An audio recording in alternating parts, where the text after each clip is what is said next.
Иран мен Израиль арасы барған сайын ушығып барады. Әсіресе Иран қатты ашулы. Себебі Иран 2 ай бұрын өлген Ибрахим Сейіттің қазасына тікелей Израильдің қатысы бар деп санайды. Кеше екі елде үшінші ел арқылы бір-біріне сәлем жолдады. Атап айтқанда, Иран Венгрия арқылы сәлем жолдап, біз 48 сағат ішінде соққы жасаймыз, қанды кек алатын орай туды деп мәлімдеме жасады.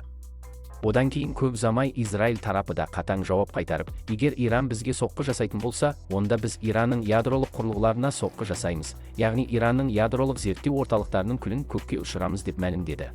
Жалпы Израиль осыдан бұрында Иранның ядролық қаруға ие болуының алдын алу үшін Иранға соққы жасаудың бірнеше жоспарын жасаған. Алайда ақш-тың рұқсатын ала алмағандықтан бұл жоспар кейінге қалдырылғанын мойындады.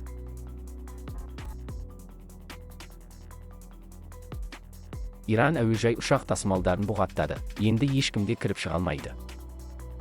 Егер Иран Израильға соққы беретін болса, алдымен темір жол нүктелеріне, тасымал тораптарына, сондай-ақ әуежайларға, әскери базаларына соққы беруді жоспарлап отырған көрінеді.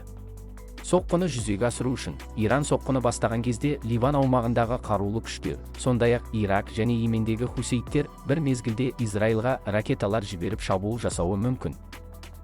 Осы жағдайға байланысты ақш таяу шығысқа өзінің соғыс кемесі мен соғыс ұшақтарын жіберді.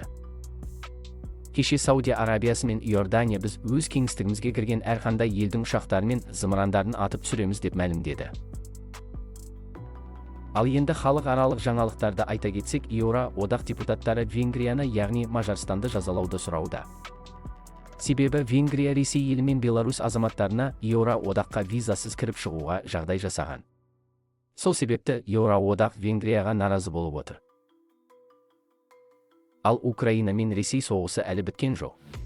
Нәтижесінде Украина ақырындап өз жерлерін қайтаруда. Ал Иран өз кезегінде Израильға қарсы шабуылды Франциядағы Олимпиаданың біткенінен кейін бастауды жөн көріп отыр. Себебі әлем назары қазір Францияда.